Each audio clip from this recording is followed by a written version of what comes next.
चलो देखें हम लोग। तो आज हम लोग देखने वाले हैं श्वसन के चरण। ठीक है, किसके चरण? तुम्हारे पास है चरण? कितने? 4? 2। चलो तो यहाँ पे हम लोग देखते हैं श्वसन के चरण यानी कितनी स्टेप में ये होता है। तो देखो सबसे पहले तो ब्रीथिंग करते हैं हम लोग। ब्रीथिंग यानी कि श्वासन यानी सांस लेना, यानी कि O2 लेना और CO2 को बाहर करना। ठीक है। डिफ्यूजन ऑफ गैसेस यानी गैसों का विसरण होगा, यानी विसरण का मतलब गैसें एक जगह से दूसरी जगह पर विसरित होंगी या जाएंगी। ठीक है। इसका transport of gases by blood, अगर हम लोग बात करते हैं गैस आ गई है तो उसका क्या होगा? ट्रांसपोर्ट होगा यानी परिवहन होगा। किसके माध्यम से? रुधिर के माध्यम से। ठीक है। फिर क्या होगा? रुधिर और ऊतक, रुधिर कहाँ जाएगा? ऊतक के पास में। तो रुधिर और ऊतक के बीच में O2 और CO2 का क्या होगा? विसरण होगा, यानी कि आदान प्रदान होगा। और इसी को हम लोग कहेंगे सेलुलर रेस्पिरेशन यानी कि कोशिकी श्वसन। ठीक है। चलो तो इसको यहाँ देखो, ये डायग्राम में मैंने बताया है। देखो हम लोग बात करते हैं, सबसे पहले तो ब्रीथिंग क्या होता है? O2 को लेना और CO2 को छोड़ना। ठीक है। अब ये O2 आएंगी तो आएंगी कहाँ? एल्वेलाई में, फेफड़े में आएंगी। और जो फेफड़े हैं उसकी जो स्मॉलेस्ट यूनिट है वो कौन सी है? एल्वेलाई है, कुपिका जिसको हम लोग कहते हैं। अब यहाँ पे अगर गैस आ गई तो अब गैसों का क्या होगा? विसरण होगा। ठीक है। कि हम लोग बात करते हैं बहुत सारी गैस आएंगी तो नाइट्रोजन है वगैरह सारी चीज़ें, तो कौन आएंगी कौन नहीं आएंगी ये सारी चीज़ें यहाँ पे एल्वेलाई में डिसाइड होती हैं। तो गैस यहाँ से विसरित हो जाएंगी। ठीक है। अब यहाँ से ये ट्रांसपोर्ट करेंगी किसके माध्यम से? ब्लड यानी रुधिर के माध्यम से क्या करेंगी? परिवहन करेंगी। फिर कहाँ तक के जाएंगी? सेल तक के। जो यहाँ पे टिश्यू बोला है इसको सेल या फिर टिश्यू, क्लियर है? तो यहाँ तक के जाएंगी और यहाँ पे O2 और CO2 का क्या होगा? आदान प्रदान होगा। क्लियर है यहाँ तक के? और ये जो पूरी प्रोसेस हो रही थी वो कहाँ हो रही थी? एक सेल के अंदर। क्लियर है? इसलिए इसको क्या कहते हैं? Cellular respiration. क्लियर है? तो ये इसके चरण आपको याद रखना है कि स्टेज में ये होता है। चलो नेक्स्ट देखते हैं हम लोग। तो हम लोग यहाँ पे बात करते हैं श्वासन यानी ब्रीथिंग की बात करते हैं। तो इसमें 2 प्रोसेस होती है, एक अंतः श्वसन और एक निहित श्वसन यानी इंस्पिरेशन और एक्सप्रेशन। इंस्पिरेशन में क्या होता है? O2 अंदर जाती है और एक्सप्रेशन में क्या होता है? CO2 बाहर जाती है। ठीक है। इसके बाद हम लोग बात करते हैं जब ये वो O2 को अंदर हम लोग ले जाते हैं तो ले जाने पर क्या होता है? फेफड़े एवं वायुमंडल के बीच दाब प्रवणता निर्मित ये करता है। दाब प्रवणता का मतलब क्या होता है? प्रेशर। ठीक है। कि एक तरफ प्रेशर कम होगा एक तरफ ज़्यादा होगा। जैसे मैं बात करूं, हम लोग नॉर्मली अभी क्या होता है? सांस ले रहे हैं, लेकिन अगर कोई गला दबा दे तो क्या होगा? फेफड़े से प्रेशर ज़्यादा लगेगा और फेफड़े से ज़्यादा प्रेशर लगेगा तो हम क्या करेंगे? वायुमंडल से ज़्यादा सांस लेने लगेंगे। चलो इसके बाद हम लोग बात करते हैं। तो इसके बाद हम लोग 1 बाय 1 इसको समझते हैं। तो यहाँ पे फेफड़ों का दाब वायुमंडलीय दाब के सापेक्ष कम होता है। ठीक है। यानी इसको फेफड़े के अंदर के प्रेशर को हम लोग कहते हैं इंट्रा पल्मोनरी प्रेशर। ठीक है। ये less than the atmospheric pressure यानी कि वायुमंडल दाब से कम होता है। क्लियर है? फेफड़े में जो दाब होता है वायुमंडल से क्या होता है? कम होता है। ठीक है। तो ये याद रखना है, यहाँ पे जो कम होता है इसलिए पल्मोनरी प्रेशर को हम लोग नेगेटिव प्रेशर कहते हैं। किसकी रिस्पेक्ट में? यहाँ पे एटमॉस्फेरिक प्रेशर यानी वायुमंडल की दाब की रिस्पेक्ट में, क्योंकि वहाँ पे ज़्यादा है यहाँ पे कम है तो इसको नेगेटिव प्रेशर हम लोग कह देंगे। इसके बाद हम लोग बात करते हैं यहाँ पे एक्सप्रेशन में क्या होगा? आंतरिक फुफ्फुसी दाब वायुमंडलीय दाब से अधिक होगा जब हम लोग सांस छोड़ेंगे। ठीक है। जब सांस छोड़ते हैं CO2 छोड़ते हैं तो वायुमंडलीय दाब से ज़्यादा प्रेशर होता है। कहाँ पे? फेफड़े में। कोई चीज़ छोड़ रहे हैं हम लोग तो उसके लिए प्रेशर लगेगा। क्लियर है? और लेने अपने वो पढ़ा है, अभी पढ़ा हम लोगों ने, खींचना आसान होता है या ढकेलना? खींचना। क्लियर है? तो ये यहाँ पे क्या कर रहे हैं? O2 को खींच ही तो रहे हैं हम लोग, तो प्रेशर वायुमंडल में ज़्यादा है तो वो ईजिली आ जाता है। लेकिन जब यहाँ पे CO2 को धकेलना है हमको, मतलब बॉडी से बाहर वो करना है, तो प्रेशर हमारी बॉडी से ज़्यादा लगेगा यानी कि फेफड़े से ज़्यादा लगेगा। क्लियर है यहाँ तक के? इसके बाद हम लोग यहाँ पे बात करते हैं। तो यहाँ पे फेफड़े का डायग्राम देख लेते हैं हम लोग। तो देखो यहाँ पे क्या क्या होता है, ये क्या क्या होता है पहले तो ये याद रखो। सबसे पहले तो ये एक त्रिशूल जैसा एक कुछ यहाँ दिखाई देगा आपको, उसको कहते हैं उरोस्ती यानी कि स्टर्नम। ठीक है, आपने बॉलीवुड के हीरो देखे होंगे, यहाँ छाती पे एक त्रिशूल निकला रहता है जिसकी अच्छी पर्सनालिटी रहती है, यहाँ से ऐसा निकला रहता है। देखा है अजय देवगन वगैरह का, देखा होगा नहीं देखा? वाह, तो अब अजय देवगन जी को बोलते हैं कि अब ऐसी मूवी बनाओ जिसमें थोड़ा शर्टलेस वगैरह। वो बेचारा टाइगर श्रॉफ तो हर मूवी शर्टलेस बनाता है, फिर भी उसकी मूवी नहीं चल पाती है, बेचारे क्या करे। तो ये जो स्टर्नम है, ये जो है ये छाती है, ये फेफड़े के बीच में यहाँ पे ये जो है ना एक त्रिशूल जैसा एक गड्ढा हो जाता है। ठीक है, ये गड्ढा तभी होता है जब थोड़ी मसल से स्ट्रांग हो जाती है, जो जिम वगैरह जाते हैं ना उसमें ये दिखाई देने लगता है। ठीक है, तो ये एक तो स्टर्नम है, और ये स्टर्नम पे जो है, ठीक है, ये एक हड्डी है, और इसी स्टर्नम से जुड़ा क्या होता है, ये पसलियाँ जुड़ी रहती है। क्लियर है, ये पसलियाँ जुड़ी रहती है, और इसके अंदर क्या रहते हैं, फिर फेफड़े रहते हैं। ठीक है, इसलिए ये इसलिए भी बनाया गया भगवान ने क्योंकि उनको पता था कि लड़के लोग कमीने होते हैं, ज़्यादा मस्ती करते हैं। इसलिए दोस्तों में क्या होता है ना, जब भी हम लोग दोस्तों से मिलते हैं तो यहाँ छाती पे एक मुक्का मार देते हैं कि और भाई कैसा है, तो वो मुक्का जब मारते हैं तो वो कहाँ जाता है, चेस्ट पे। ठीक है, और चेस्ट पे ये रिब्स रहती है, इस वजह से फेफड़े को कोई नुकसान नहीं होता है।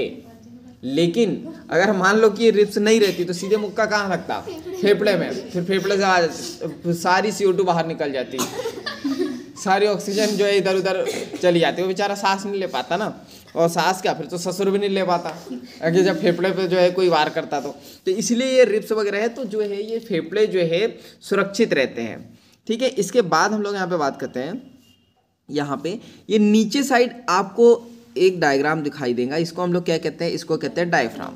क्लियर है, ये डायफ्राम है। अब हम लोग यहाँ पे प्रोसेस देखते हैं क्या क्या होता है। तो यहाँ पे एक और चीज़ देख लेते हैं, ये जो बताया है हमको कि यहाँ पे एक है एक्सटर्नल इंटरकोस्टल मसल और एक है इंटरनल इंटरकोस्टल, ये मसल होती है। ठीक है, ये यहाँ पे ये पसलियों के बीच में एक मसल होती है जिसको हम लोग कहते हैं बाह्य अंतर परसुका या परसुक, यानी कि एक्सटर्नल इंटरकोस्टल। ये वहाँ पे भी पढ़ा था हम लोगों ने जब फीमेल के इसमें हम लोग पास्चराइजेशन पढ़ा था, मिल्क फॉर्मेशन, लैक्टेशन जब पढ़ा था। क्लियर है, वहाँ पे भी पढ़ा था हम लोगों ने। चलो इसके बाद हम लोग बात करते हैं, तो ये क्या करते हैं, ग्रेडियंट उत्पन्न करने में सहायता करते हैं, यानी कि प्रवणता उत्पन्न करने में सहायता करते हैं। प्रवणता यानी मैंने बताया कि एक तरफ हाई प्रेशर रहेंगे, एक तरफ लो प्रेशर। इसके बाद संकुचन की बात करते हैं, तो जैसे ये मसल में, ये देखो इंटर जो है कोस्टल मसल को सिंपल से समझो कि पसली की कोशिका। ठीक है, तो ये जो कोशिका है जैसे इसमें संकुचन होगा तो ये पसली और उरोस्ती क्या होंगी, ऊपर उठेंगी। क्लियर है, जैसे ही ये सांस लेगा तो इसमें कॉन्ट्रिक्शन होगा, संकुचन, तो ये जैसे ही होगा तो ये जो पसली है और ये जो उरोस्ती है ये क्या होंगी, ऊपर आएंगी। ठीक है, ये ऊपर उठती है जिससे कि पृष्ठाधार अक्ष यानी कि डॉर्सल वेंट्रल एक्सिस में वक्ष गुहा कक्ष का आयतन बढ़ता है। देखो ये क्या है यहाँ पे,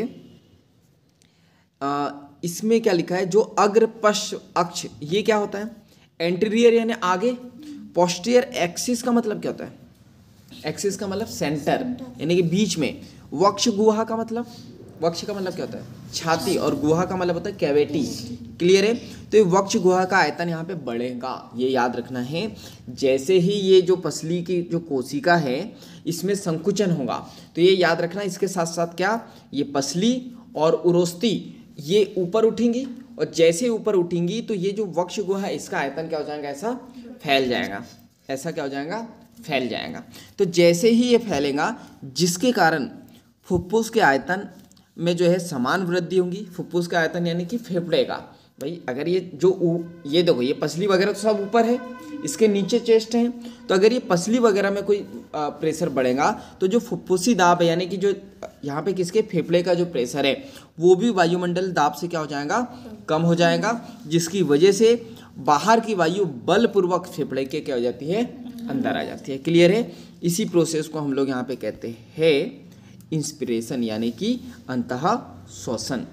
क्लियर है यहाँ तक के, इसमें कोई डाउट हो तो बताओ फटाफट। नहीं, क्या डाउट क्या है?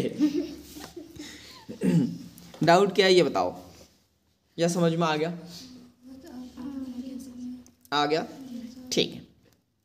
नेक्स्ट देखते हैं, उससे पहले एक बार इसको और समझ लो, ये इतनी थ्योरी समझने से पहले कि, और इसको प्रैक्टिकली समझोगे ना अपने चेस्ट के ऊपर एक फील करके समझोगे तो आपको इजीली समझ में आएगा कि यहाँ पे क्या होगा। ये चेस्ट है पूरा, ठीक है। तो यहाँ पे अगर इतनी थ्योरी को भूला दिया जाए तो जैसे ही हम लोग बात करते हैं कि यहाँ पे एक कोशिका में संकुचन होगा, जो पसली की कोशिका। संकुचन का मतलब क्या होता है? सिकुड़ना, ठीक है।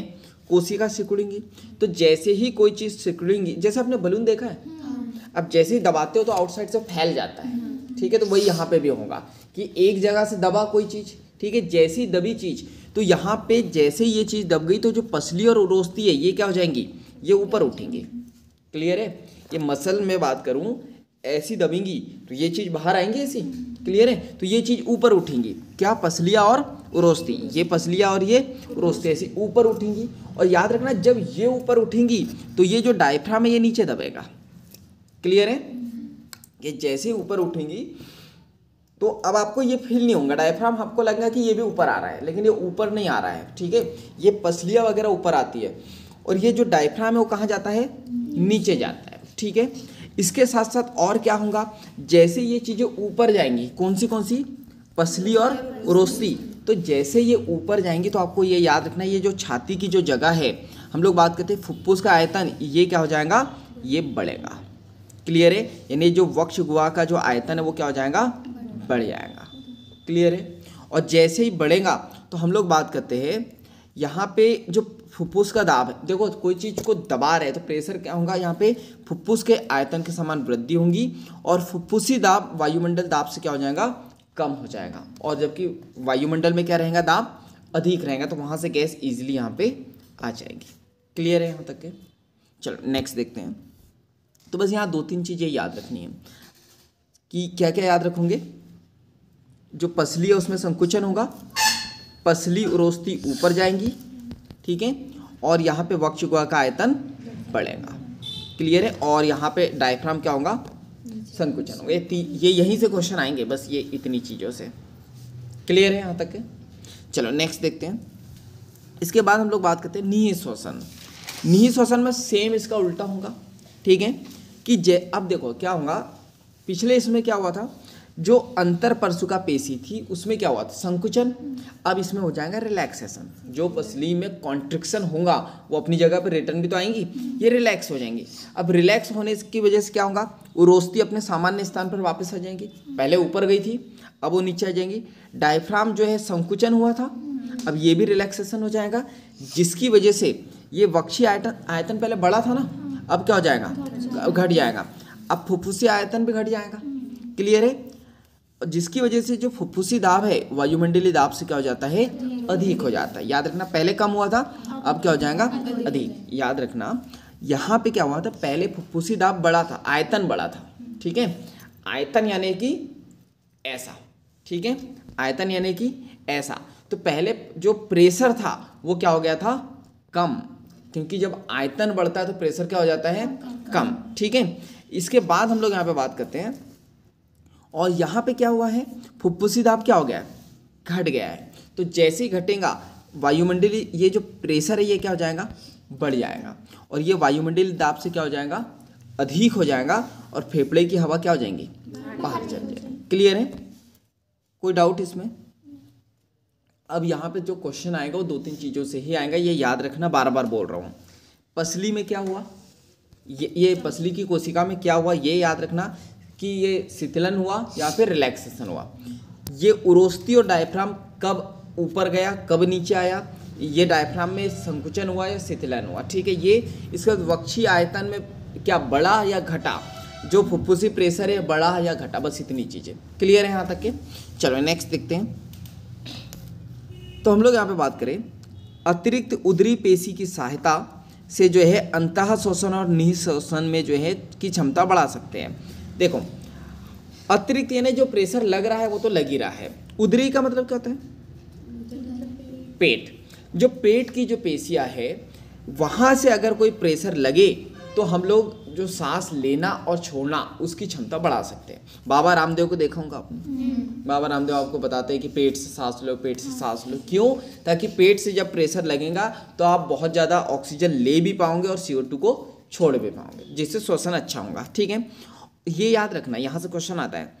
औसतन एक स्वस्थ मनुष्य प्रति मिनट 12 से 16 बार श्वसन करता है। ठीक है, स्वस्थ मनुष्य की बात की है, मतलब इसको कोई बीमारी नहीं है तो 1 मिनट में सर? हाँ 1 मिनट में। ठीक है, 1 मिनट में कितना? 12 से लेके 16। इसके बाद हम लोग बात करते हैं 12 से 16। वायु के आयतन का आकलन किससे करते हैं? स्पायरोमीटर से। और ये फुफ्फुसी कार्यकलापों का जो है नैदानिक मूल्यांकन, नैदानिक यानी कि नित्य यानी हर दिन, मूल्यांकन यानी कि वो देखता है कि कब ऑक्सीजन अच्छी जा रही है, कब नहीं जा रही है, वगैरह सारी चीज़ें। क्लियर है यहाँ तक के? तो यहाँ से बस ये एक चीज़ याद रखनी है, ये थ्योरी से जहाँ से क्वेश्चन आ सकता है क्या कि औसतन एक स्वस्थ मनुष्य कितने मिनट? 12 से लेके 16 बार श्वसन करता है। अभी आगे न्यूमेरिकल भी आते हैं इससे, तो वो याद रखना है, 12 से लेके 16 बार ये स्वस्थ मनुष्य करता है। इसके बाद हाँ ये यहीं से आते हैं, ये याद रखना है। देखो अब हम लोग बात करते हैं श्वसन संबंधी आयतन, मोस्ट इंपॉर्टेंट, कई बार क्वेश्चन आया, बस यहाँ से ये आयतन याद रखने हैं। क्लियर है? Respiratory volume and capacities. अब यहाँ पे ये समझ जाओ, श्वसन संबंधी आयतन का मतलब क्या होता है? जिसमें कोई चीज रखी है और उसका आयतन। हाँ, वॉल्यूम कितना है उसका। भाई वॉल्यूम 1000 है, 2000 है, 5000 है। ये क्वांटिटी की बात करें तो ये 5000, 6000, तो आपको पता चल जाएगा। एक इसमें 1000 है, एक इसमें 2000 है, किसका वॉल्यूम ज़्यादा है? 2000 वाला। ये क्वांटिटी बता दिया आपने। दूसरा, एक आप फिजिक्स में पढ़ते हो, एक इसका ये आयतन, एक इसका ये आयतन, किसका आयतन बड़ा? ये दूसरे वाले का, क्योंकि ये वॉल्यूम ज़्यादा है ना। क्लियर है? और क्षमता क्या है? ठीक है, अब ये आयतन, ये 12 ऑक्सीजन ले सकता है, ये 15 ऑक्सीजन ले सकता है, किसकी क्षमता ज़्यादा? 15 वाले की। तो दोनों चीज़ समझ में आ गई। चलो नेक्स्ट देखते हैं।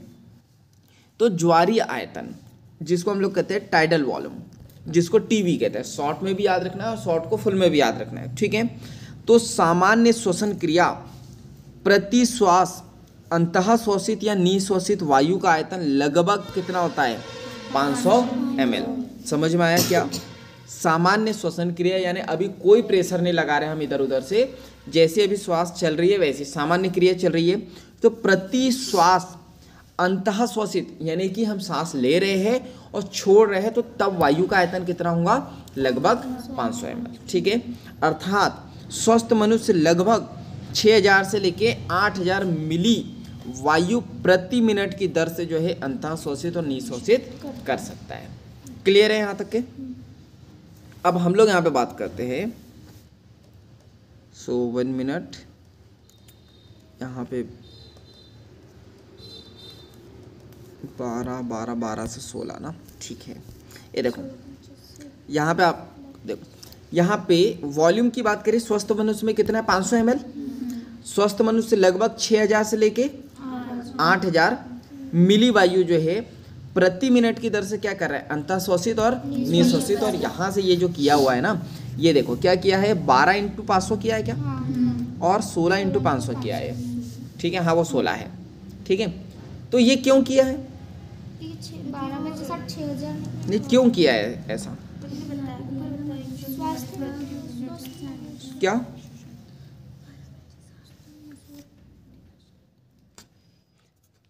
इसीलिए मैंने बोला था, देखो 12 से 16 बार 1 मिनट में हाँ लेता है, 1 मिनट में करता है।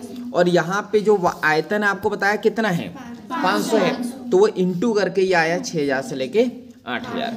ठीक है, 12 × 5 = 60 आ जाएगा। और ये देखो 16 आ गया।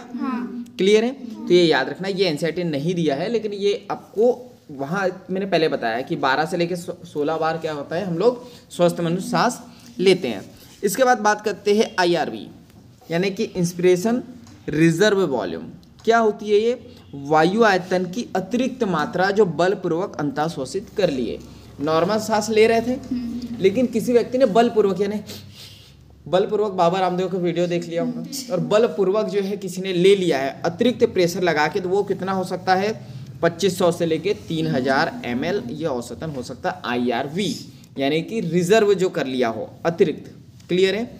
इसके बाद ये कौन सा, अंदर लिया वाला, ठीक है। और ये है एक्सपिरेटरी रिजर्व वॉल्यूम, यानी वायु आयतन के अतिरिक्त मात्रा जो बलपूर्वक क्या कर ली हो गई हो, निःशोषित। निःशोषित यानी कि बाहर छोड़ दी गई हो बलपूर्वक। क्लियर है? तो वो कितनी हो सकती है, 1000 से लेके 1100 ml तक के। क्लियर है? इसके बाद हम लोग बात करते हैं तो यहाँ पे रेसिडुअल वॉल्यूम, यानी वायु आयतन जो निःशोषण के बाद भी फेफड़े में शेष रह गई। यानी क्या समझ में आया? आपने ऑक्सीजन बाहर, सॉरी CO2 बाहर निकाल दी, लेकिन फिर भी वो रह गई है, तो हम लोग बात करते हैं कितनी, 1100 से लेके 1200। क्लियर है? ये कुछ श्वसन संबंधी आयतनों को छोड़कर फुफ्फुसी क्षमताएं जो है नैदानिक उद्देश्यों का ये उपयोग करती है। मतलब कि कुछ श्वसन संबंधी आयतनों को छोड़कर, मतलब कुछ को छोड़ दिया जाए, तो जो फुफ्फुस की जो क्षमता है, नैदानिक उद्देश्य जो हमारा, यानी कि जो डेली हम लोग जो उद्देश्य पूरा करना चाहते हैं, उसमें ये उपयोग हो जाती है। क्लियर है यहाँ तक के? देखो अभी तक के क्या पढ़ा हम लोगों ने, ज़्यादा कुछ नहीं पढ़ा, 4 वॉल्यूम पढ़े। ये तो आपको याद रखना ही रखना है। टीवी, यानी कि टीवी का मतलब क्या है, सामान्य क्रिया। क्लियर है? वो 500 ml है। फिर हम लोगों ने पढ़ा कि आप बलपूर्वक आपने अंदर ले लिया, ठीक है, 2500 से 3000, बलपूर्वक बाहर छोड़ दिया 1100 से 1000 से 1100, और बलपूर्वक छोड़ने के बाद भी कुछ शेष रह गया तो 1100 से 1200। याद रहेगा? ठीक है। अब आगे देखते हैं, क्योंकि अब ये 4 रहेंगे तो आप आगे वाला इजीली बना लोगे। ठीक है, तो अब ये जो है वो है इंस्पिरेटरी कैपेसिटी, यानी ऐसे। अब ये आपको PDF यहाँ पे मिल रहा है इस वजह से, नहीं तो मैं आपको जो है देता हूँ और स्टूडेंट को मैं देता हूँ और खुद जोड़ के बताता है, और ये एग्जाम में आपको दिया नहीं रहेगा, ये आपको खुद से जोड़ के निकालना है और घर पे प्रैक्टिस करना है इसकी। सामान्य निःशोषण उपरांत वायु की कुल मात्रा का आयतन जो अंतः शोषित कर ली गई हो, इसको समझो। IC का मतलब क्या है, अंतः, ये नाम से ही समझ जाओ, अंतः शोषण की क्षमता। क्लियर है? यानी कि सांस लेने की क्षमता। सामान्य निःशोषण कर रहे थे आप, उसके उपरांत वायु की कुल मात्रा का जो आयतन है वो आपने अंतः शोषित किया हो। समझ में आया क्या? आप 25 ऑक्सीजन ले रहे थे सामान्यतः, लेकिन इसके बाद कितनी ले सकते हो आप, उसके उपरांत वायु की जो आयतन है, वो जो मात्रा है जो आप अंतः शोषण करोगे, वो कितनी हो सकती है। क्लियर है यहाँ तक के? तो देखो इसका फॉर्मूला होता है IC का TB प्लस IRV।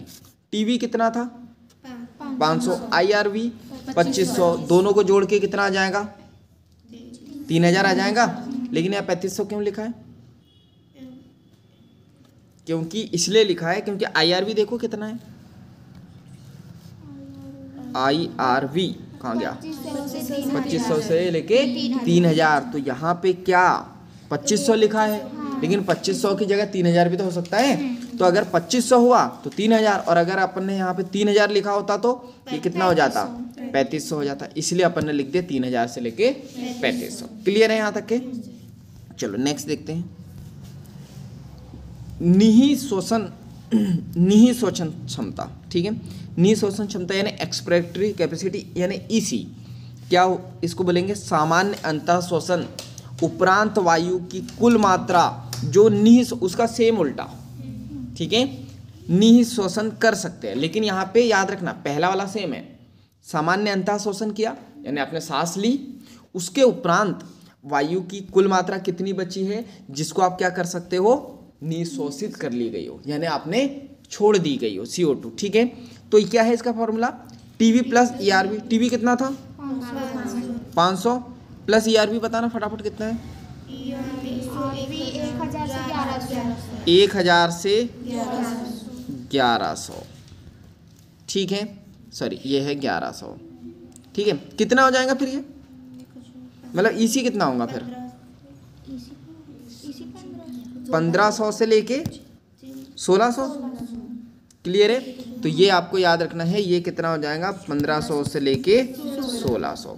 कैसे आया, किसी को कोई डाउट क्या, पता चल गया कैसे आया? इसके बाद हम लोग बात करते हैं, तो वो जो शुरू के 4 है ना, वो आपको याद रखने पड़ेगा, तभी आप बना पाओगे। सिर्फ इसके फार्मूले आपको याद रखने हैं। फिर फंक्शनल रेसिडुअल कैपेसिटी FRC यानी क्रियाशील अपशिष्ट क्षमता, यानी सामान्य निःशोषण मतलब CO2 बाहर छोड़ दिया आपने, उसके बाद में वायु की वह मात्रा जो फेफड़ों में शेष रह गई। समझ में आया?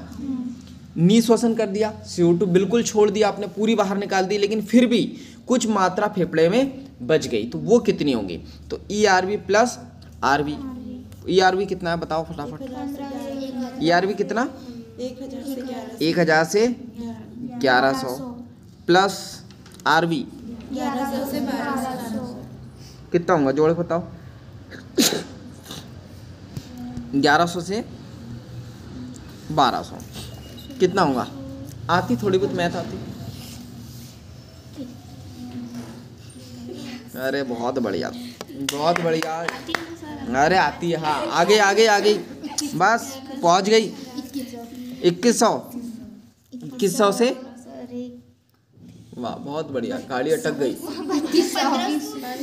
2100 से 2200। मैं जोड़ नहीं रहा हूँ, गलत बताना मत। 3200, हाँ ये लो 3200 लिख दिया। आगे बोलो, आगे आगे आगे बोलो, आगे बोलो। 3300 लिखूं, आगे 4200, आगे की बोली लगाई जाए। हाँ 2101, 2102, बोली आगे बढ़ाई जाए। फिजिक्स वाले स्टूडेंट हो, जोड़ना आ नहीं रहा है, वाह बहुत बढ़िया। अरे सिंपल है भगवान। 1000 1000 2000 और एक ये 100 बच गए, तो 2100। और ये कहते तो 100 और मिला दो, 2200। 2100 से कितना? 2200। जी गायत्री जी, नींद वींद हुई थी रात में पूरी अच्छे से? कोई दिक्कत परेशानी कष्ट? किसको जोड़ दिया था? हाँ, और आपकी शादी कभी होंगी और करते तो अब मान लो जो लड़का देखने आएगा उसके साथ 2-3 लड़के और आएंगे, तो ऐसा नहीं बोलो कि उसको जोड़ के, मेरे को तो 4-5 लड़के देखने आए थे। चलो नेक्स्ट देखते हैं, क्या पढ़ा अभी अपन ने? यानी FRC पढ़ लिया, ठीक है। इसके बाद पढ़ते हैं VC। VC यानी वाइटल कैपेसिटी। तो बलपूर्वक निःशोषण के बाद वायु की अधिकतम मात्रा जो हम लोग अंतः शोषित कर सकते हैं, यानी बलपूर्वक। अब आपको बोला कि भाई साहब CO2 निकालो, तो आपने निकाल दिया मतलब पूरे बलपूर्वक निकाल दिया, लेकिन फिर भी वायु की वह अधिकतम मात्रा जो अब आप क्या कर सकते हो, अंतः शोषित यानी कि अंदर ले सकते हो, ठीक है। तो वो क्या हो जाएगा? ERV plus TV plus IRV। लग गया काम से? बताओ फटाफट जोड़ के कि ERV कितना है? ERV कितना? वाह वाह वाह, अरे प्रिया जी बहुत आगे जाऊंगा फिर तो आप। ERV कितना? 1000 से 1100 प्लस TV 500 प्लस IRV कितना? 2500 से 3000। अब बताइए जोड़ के 4000 आ रहा? पक्का? फिक्स 4000 आ रहा? हाँ सर। ठीक है, 4K लिख दिया जाए। जी बैठिए मालती, नहीं हिना कहाँ है? हिना थोड़ी है वो। हिना नहीं हो ना? हिना तो नहीं है, हिना ही हो भाई। चलो 4K के बाद, अरे फटाफट बताओ यार, बायो क्लास में गणित पढ़ा रहा हूँ मैं, वो भी जोड़ना घटा रहा। हाँ मोबाइल का उपयोग भी कर लो। हाँ जी रीता जी कर लो फटाफट। अरे इतना दिमाग नहीं चलता। देखो मैं बता रहा हूँ, ये कितना 1000 से 1100 है, ये 500, ये 2500 से 3000, ठीक है। सिंपल जोड़ो 1000 और ये कितना हो गया? 1500 हो गया, ठीक है। 1500 और 25 कितना हो गया? 4000। और ये 500 एक्स्ट्रा बचा है, इसको लिख दो 4000 से 4500 लगभग। और ये 1100 लिखोगे तो 4500, या तो इसको 4600 लिख दो। अच्छा क्या इसका हाँ इसका यही था। तो 4000 से लेके ये आ जाएंगे अप्रॉक्स। ये 1000 और 1100, तो ये 1100 के 100 ही जोड़ना है क्या? अरे तो 11 वो एक्स्ट्रा थोड़ी है। 1000 से 1100 है ना, 1000 भी हो सकता है 1100 भी, इसका मतलब थोड़ी 1000 फिर जोड़ोगे फिर 1100 जोड़ोगे। चलो ये समझ में आ गया। चलो नेक्स्ट देखते हैं हम लोग। अब 9वां कौन सा है? फेफड़ों की कुल क्षमता यानी टोटल लंग्स कैपेसिटी, यानी बलपूर्वक निःश्वासन, निःश्वासन यानी कि बाहर निकाल दी सांस, ससुर को भी बाहर निकालेंगे अभी देखो। बलपूर्वक निःश्वासन के पश्चात यानी उसके बाद फेफड़ों में उपस्थित वायु की कुल मात्रा, यानी बलपूर्वक पूरी सांस निकाल दी, उसके बाद फेफड़े में कितनी वायु बच जाएंगी। तो RV plus ERV plus TV plus IRV, या फिर मालूम है जिन्होंने निकाल लिया होगा पहले वीसी और आरवी, तो वो जोड़ के भी बता सकते हो आप। 51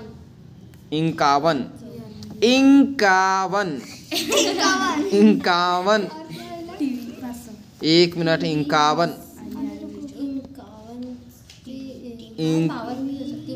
तो 51 क्या, ये 51 जो है ये सिर्फ 51 है या 5100 है, 51,000 है, 5100। हाँ 5100 से आगे कोई है क्या? पक्का? जी देसाई जी, जी प्राची जी बताए, सही बोल रहे हैं ये लोग। कर लूँ विश्वास इनकी बातों में? कर लो सर, आप आग बंद करके नहीं कर सकता मैं विश्वास, आग बंद करके नहीं कर सकता। चलो पक्का 5100 आ रहे हैं? हाँ सर। चलो गायत्री जी आपने बोला ना तो ही विश्वास कर रहा, मैं तो नहीं करता मैं।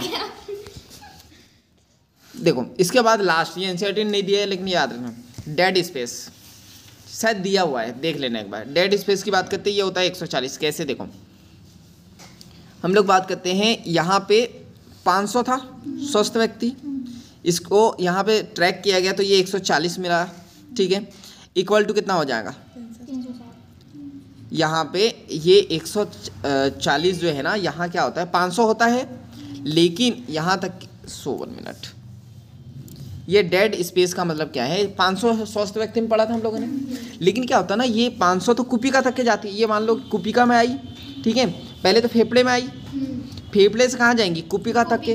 तो जो 500 था ना, वो जाते जाते यहाँ पे खर्च हो जाता है, तो जो कुपिका तक के मात्र कितना पहुँचता है? मात्र 360। तो ये इसमें से 140 तो डेड हो जाएंगे ना, मतलब वो तो हमारे कोई काम की ही नहीं, क्योंकि कुपिका तक के पहुँची ही नहीं है। जाते भी डेड हो जाते हैं। हाँ बिल्कुल, मतलब ऑक्सीजन जाएंगी तो आधी ही। कभी चूरन खाया है बाबा जी का? नहीं खाया है। तो पहले क्या होता था ना, जैसे डेड जो आयुर्वेदा में क्या होता था, पहले चूरन देते थे, तो चूरन देते थे तो जैसे हाथ पे दिया चूरन, तो होता क्या था, एक तो वो हाथ हथेली में लग जाता था कुछ चूरन, ठीक है, कुछ ऐसा फेंके में आते थे तो आधा तो होठ पे लग जाता था, आधा नाक में जाता था और थोड़ा बहुत मुंह में जाता था। तो 50 से 60% तो वेस्ट हो जाता था ना, इसलिए टेबलेट वगैरह लाई, ठीक है। तो उसी प्रकार यहाँ पे भी जब ये फेफड़े से जाएगा तो होगा क्या हो सकता है, वो कुछ फेफड़े जाते वक्त ये सेल वेल यूज़ कर ले या इधर उधर कुछ हो जाए, ठीक है। तो वहाँ तक के जो कुपिका तक के पहुँचता है मात्र, या तो फिर ये भी होता है जैसे आप सांस ले रहे, आप सांस ले ही रहे हो, किसी ने बोला अरे प्रिया हाँ, तो मुँह भी तो खोल देते हो। जैसे नाक से सांस ली तो लग रहा मुँह खोल दिया, हाँ हाँ बोलो। तो ये एग्जाम्पल दे रहा हूँ मैं, ऐसा नहीं होता होगा, पर बहुत सारी चीज़ें यहाँ तक पहुँचते पहुँचते तक जो है ये, मतलब ये चीज़ तो यही बता रही कि 140 जो है वो डेड हो जाती है और कुपिका तक के मात्र कितनी पहुँचती है? 360 ml। क्लियर है यहाँ तक के? चलो नेक्स्ट देखते हैं, टाइम बताओ आप। 8:54। पक्का 8:54 ही हो रहा है? तो इसको देखे या ना देखे? हाँ नहीं देखते हैं, वैसे भी तुम लोगों को अभी ज़रा प्रैक्टिस करनी पड़ेंगे, तो इसको देखेंगे हम लोग कल, ठीक है। सर हमको ये उसे ऊपर वाली हेडिंग लिख के दे देंगे, फिर कैसा? चालू करना पड़ेगा। हाँ आपको पूछा जाएगा ना कि फेफड़े की कुल क्षमता, ये फॉर्मूला भी नहीं देंगे आपको, फॉर्मूला तो नहीं है। ये आपको बस ये आएगा कि जो है एक स्वस्थ मनुष्य जो है इतनी श्वास लेता है, बलपूर्वक इसने इतनी छोड़ दी, बलपूर्वक इतनी ले ली, तो बताइए कि ये कितना होगा। इसके लिए हमको ये ऊपर वाले याद रखने। हाँ ये फॉर्मूले याद, ऊपर वाले 4 आपको वैल्यू याद रखने पड़ेंगे, फिर उसका फॉर्मूले याद रखने पड़ेंगे, फिर उसके सहारे से आप ये सारी चीज़ें निकाल सकते हो, ठीक है। तो और या फिर कई बार आपसे डायरेक्ट भी पूछ लेते हैं कि जैसे डायरेक्ट पूछ ले आपसे कि टाइडल ये टीवी कितना होगा, पूछ लेते हैं, इतने से इतना, इतने से इतना पूछ लेते हैं, कई बार वो डायरेक्ट ही पूछ लेते हैं। सर इसको मतलब उसको सिंबल भी याद रखना पड़ेगा, जैसे कैसे डिनोट करते हैं? किसको? जैसे इस क्षमता को हाँ ये शॉर्ट फॉर्म बोल रहे हो ना। हाँ शॉर्ट फॉर्म तो याद रखना ही रखना है ना, इसी से तो पूछेंगे कि VC कितना होता है या तो FRC कितना होता है, ये शॉर्ट ही याद रखने हैं आप। और हिंदी में ना भी याद रखो तो चलेगा, पर हिंदी में पढ़ लेना कभी थ्योरिकल पोर्शन आया तो। लेकिन आपसे यही पूछेंगे FRC कितना होता है, VC कितना होता है, तो वो अगर कई बार फॉर्मूला भी दे देते हैं कि आपको बताओ, तो वो कैसे भी पूछ सकते हैं, लेकिन यहाँ से क्वेश्चन आए हुए हैं। क्लियर है? चलो और कोई डाउट नहीं ना? चलो तो कल देखेंगे फिर हम।